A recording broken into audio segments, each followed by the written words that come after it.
yeah, tell me a little bit about this tour then. So what led to you going on tour with the Lostprophets?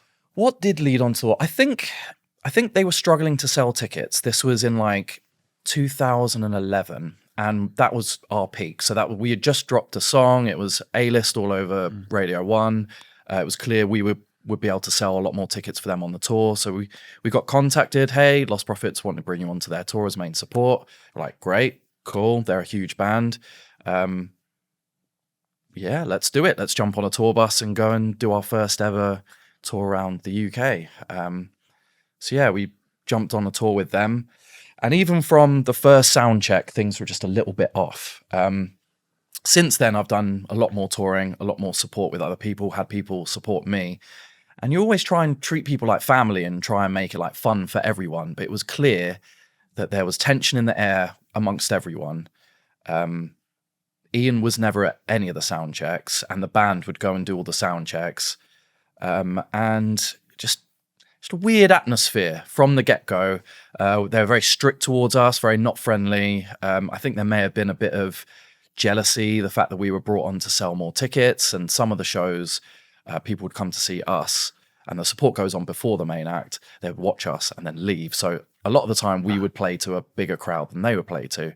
So I think that kind of caused a bit of tension between us. But then now knowing what was going on at the time, they probably had a lot more to deal with. So I think that was all going on during that tour. Might be that the bandmates had to put up with some of his behaviour. Oh no, they definitely did. So, I mean, the other band were really lovely to us. To be honest with you, they were cool. Like the Lost Prophet, the rest of the Lost Prophet, the rest of the band, yeah, they were nice, and I never saw them in the same room as Ian. He was constantly chauffeured around by the tour manager, kept distant from everyone, and I only had one interaction with him the entire 6 weeks we were on tour, which was super weird. What happened on that interaction? What was such a bizarre interaction. So just to kind of give you an idea of his mental state around this tour, some of the dates he would show up on stage wearing a parka and sunglasses, would sit on the floor, put the microphone down on the stage, and just sit there for the entire show while the band are all just standing there just like, what do we do? With an audience there? Selling tickets to a show. This was their show. I mean, he was clearly like doing a lot of drugs at this point. So the biggest show of the tour was Cardiff Arena, and one of our main pieces of equipment stopped working just before the doors were about to open. So we literally had it open and were soldering something together inside a piece of equipment, literally minutes before doors open. And he just walked over to me with his parka on and sunglasses, looked at me. I was like, oh, waved his hand over it and went, everything's going to be all right. And then walked off. And that was the only interaction I had with him the entire tour. Wow. Pretty weird. It's a weird guy. On a lot of drugs. Clearly on a lot of drugs at this point. Yeah. And obviously a weird guy. I mean. Yeah. Yeah. Is it, and was it, did you see him like over those weeks? So how many weeks was it? 6 weeks. Okay. And did you see him just behave erratically otherwise? Well, he was just kept away from everyone. So I think he had his own tour bus. I think the other band were kept completely separate from him.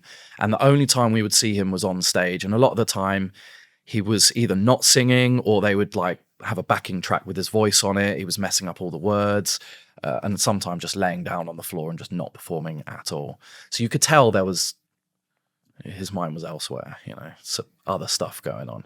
It's strange that I haven't heard the band come out and say so much about that stuff. And then they've now said, it could have been so different, and we could never have known these kinds of things. But do you feel like they might feel a bit guilty, or a bit like, hey, we knew a bit here?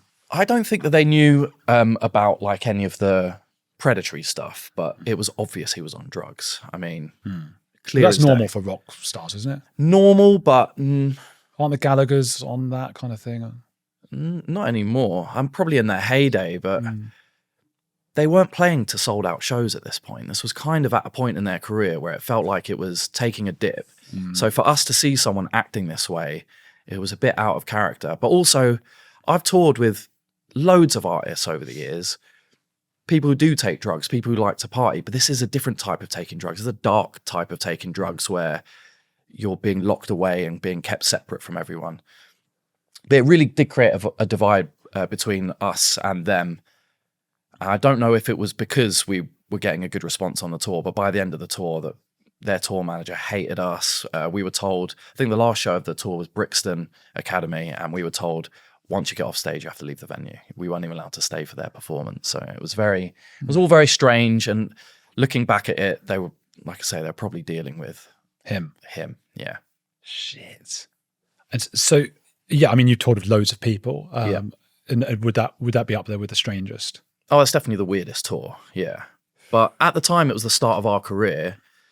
And only looking back on it, it was weird because we were just enjoying it ourselves. It was like our first ever tour on a tour bus. We had a separate bus from them. We liked to party as it was. So we were just having our own fun time. And then during sound checks and stuff, like, it's all a bit weird. What's going on here? And it taught us how to not treat other people as well. Like if we then did our own tour following that, and we taught our support acts, like we treated them like with the most kindness ever and wanted them to feel like family, not like outsiders. And yeah, but like I say, they're dealing with a lot. When it all came out, the indie record that they were signed to had to close down. The label. So yeah. Sort of guilt by association thing. Yeah, which I do find a bit weird because that's a bit of a guilty move, but I don't know if they were set up specifically for that band to release music or... yeah, it's a bit strange because record label has nothing to do with how someone acts, but I guess it was so severe that anyone associated probably had to give up their job. Yeah, it's like Jimmy Savile levels, really. Yeah.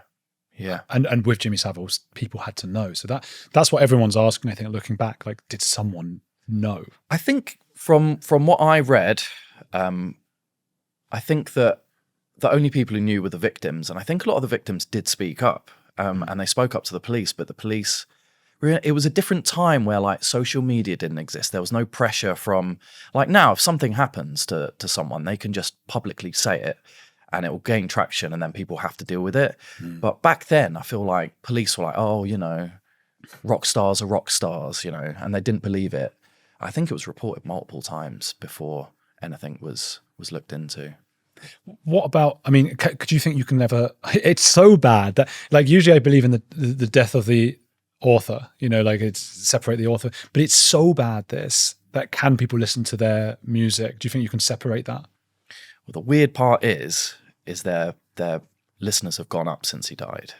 Really? So like their Spotify monthly plays have just taken a little bump. Obviously, not all bad press is, or not all press is bad press. I don't know, but yeah, their music has suddenly just taken a little spike. But if you compare how big they were, and we're talking millions of records, to now getting less monthly plays than just a small time act. I mean, I don't think you can come back from it. Well, I feel bad for the band because, you know, if they did know nothing about it, their livelihoods were taken away from them, you know. Yeah, there is a lot of focus now on the music industry. I know you're saying that some people can put, you know, accusers can put things online now and say, hey, this person did this and that, and you know. But then there was Diddy seems to have been covered for many years. Yeah, obviously back in the heyday, Jimmy Savile is kind of he was in that music industry, wasn't he? Despite not being a musician. Mm-hmm. Do you worry that that's still going on, that kind of thing? I think it'd be very difficult for that to exist anymore. I think as like social media is ramping up to the point where anyone has a platform to say something, it's a lot easier for someone to come out, make accusations and show their evidence, and then the crowd does what the crowd does. They'll make sure that person no longer works. I think Diddy being outed recently was probably because of social media picking up in the way it was. And if we didn't have that, he would have probably just got away with it. But I don't think that's like just a music industry thing. I think that's wherever there's power and money, there's people who have messed up minds who do weird stuff, and their friends who make money with them who don't want to lose money. So they just kind of keep the secret between them. Yeah, it does happen.